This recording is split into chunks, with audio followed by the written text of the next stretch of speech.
मोहतरम नाजरीन और मौजूद सामईन इकराम, अल्लाह रब्बुल इज़्ज़त का लाख लाख एहसान है कि अल्लाह रब्बुल इज़्ज़त ने हमें अशरफुल मखलूक़ात में पैदा किया और अल्लाह ताला ने ईमान जैसी दौलत हमें अता फरमाई। ये अल्लाह का सबसे बड़ा एहसान है।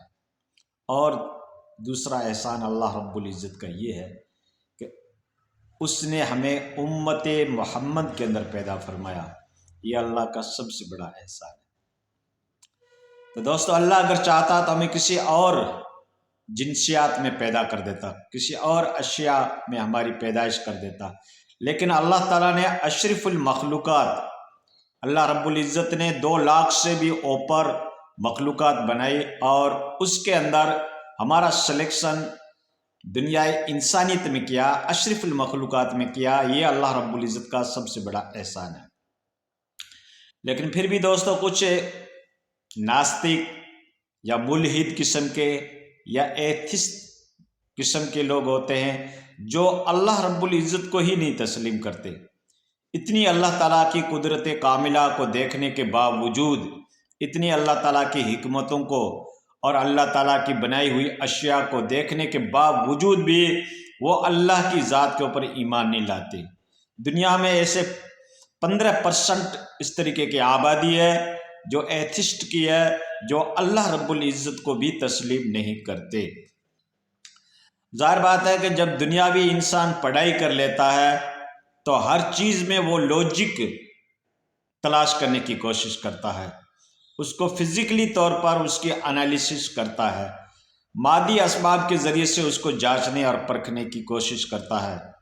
तो शरीयत नाम है अक़ली और नकली दोनों दलाइल का। चाहे हमारी अकल में चीज़ें वो आती है कि नहीं आती है, हमारी समझ में आए या नहीं आए, लेकिन हमें उन चीज़ों के ऊपर ईमान रखने के लिए बोला गया है। और ज़ाहिर बात है कि अल्लाह की ज़ात तो है, ये तब ये ज़मीन, ये आसमान, ये चाँद, ये सूरज हम देख रहे हैं, शम्स व कमर का निज़ाम देख रहे हैं, कोई तो है जो इसका मुहर्रिक है, इसको चलाने वाला है, कोई तो है जिसने ये सारी दुनियावी निज़ाम को इस्टेब्लिश किया है। तो वो अल्लाह रब्बुल इज़्ज़त की ज़ात है। कैसे कैसे हम जानवर देखते हैं, कैसे छोटे से हम जानवर देखते हैं, कैसी उनकी पखड़ियाँ हैं, कैसे उनका कलर है, किस तरीके से अल्लाह ने उसके अंदर डिवाइस रखे हैं। एक मक्खी को ले लो कि उसकी आँख के अंदर 25,000 आँखें हैं। तो ये डिवाइस और इस तरीके की तरतीब देना, इस तरीके का निज़ाम, ये अल्लाह रब्बुल इज़्ज़त ही कर सकता है। बंद कोठड़ी के अंदर बच्चे को जो ऑक्सीजन पहुंचाया जा रहा है, ये अल्लाह की ज़ात ही कर सकती है। फिर उसमें मेल और फीमेल का सिस्टम रखना, ये सारा निज़ाम अगर आप इंसान तहकीक करें एम्ब्रियोलॉजी के एक सब्जेक्ट के ऊपर, तो वो एक हैरान रह जाता है। तो ये सारा अल्लाह ताला का बनाया हुआ निज़ाम है। और ये अल्लाह रब्बुल इज़्ज़त ने कहा कि मैंने इंसान को इसलिए पैदा किया कि वो मेरी बंदगी और इबादत करेगा। अब कई लोग लॉजिक तलाश करते हैं कि ऐसा क्यों है, वैसा क्यों है। देखो, ये विल ऑफ गॉड इसको कहा जाता है, यानी अल्लाह की मर्जी हमारे समझ में आए या ना आए। जैसे एक मासूम बच्चे हैं, अल्लाह ताला उनकी ज़िंदगी को छीन लेता है। एक मासूम बच्चे हैं, उनकी वालदा की ज़िंदगी को अल्लाह ताला छीन लेता है। तो ये विल ऑफ गॉड, हम ये नहीं कहते कि ये कोई नाइंसाफ़ी हो रही है, माज़अल्लाह। अल्लाह जो कर रहा है वो अपनी हिकमत में वो सही कर रहा है। ये हमारी समझ में नहीं आता कि ये ऐसे क्यों हो रहा है। तो दोस्तों, जैसे हम तो ये लॉजिक लगाते हैं कि औरत अगर प्रेगनेंसी के हिसाब से गुजरती है तो इंसाफ का तकाजा तो ये है कि एक बार आदमी को गुजरना चाहिए इस हमल के दौर से, और एक बार औरत को गुजरना चाहिए। इंसाफ का तो तकाजा ये है, ठीक है ना। प्रेगनेंसी जो होती है तो उससे दोनों के ऊपर लायक होनी चाहिए, लेकिन एक और के लिए क्यों है। तो ये विल ऑफ गॉड यानी अल्लाह की मर्जी। तो कई चीज़ें जो ऐसी है जो इंसान सोचता है कि भाई ऐसा क्यों है, ऐसा क्यों है, इंसान की अकल की रसाई वहाँ तक नहीं होती है। मैं तो ये कहता हूँ कि इंसान मिट्टी की पैदाइश है, ठीक है ना। हाँ, एक मनी के नापाक कतरे की पैदाइश है। तो हमारा लॉजिक या हमारी हिकमत या हमारा फ़लसफ़ा या हमारा विज्ञान या हमारा इदराक या हमारी सोच या हमारी थाउट या हमारा सेंसिबल اتنا تھوڑا ہی ہو سکتا ہے کہ ہم رب کی ٹکر مارنے لگ جائیں. خالق اور مخلوق کا فرق تو ہوتا ہی ہے نا، کریٹر اور کریشن کے بیچ میں فرق تو ہے ہی ہے. تو ہم کریٹر کے اوپر کیسے اعتراض کر سکتے ہیں؟ لا يسأل عما يفعل وهم يسألون. اللہ سے کوئی سوال نہیں کر سکتا کہ یہ ایسا کیوں ہوا. اللہ ہر ایک سے سوال کر سکتا ہے. تو ہمارا یقین ہے اللہ رب العزت کی ذات کے اوپر.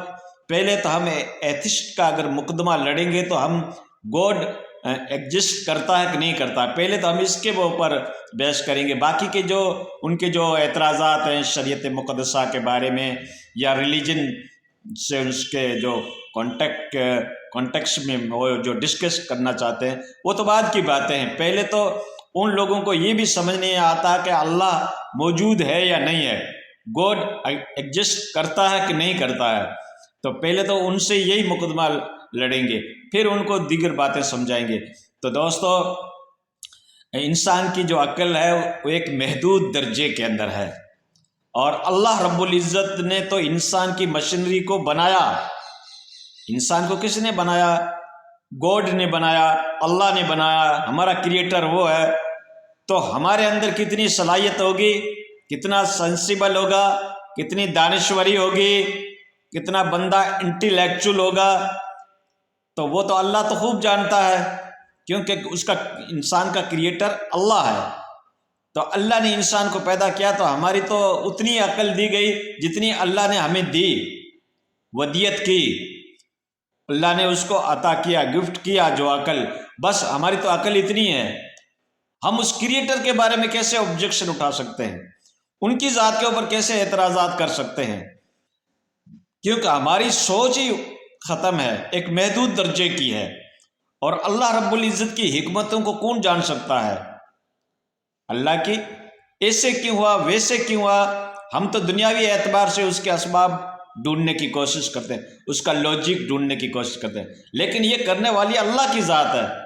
اللہ اگر کسی معصوم بچے کی جان چھین رہا ہے تو اس کی حکمت اللہ ہی جانتا ہے.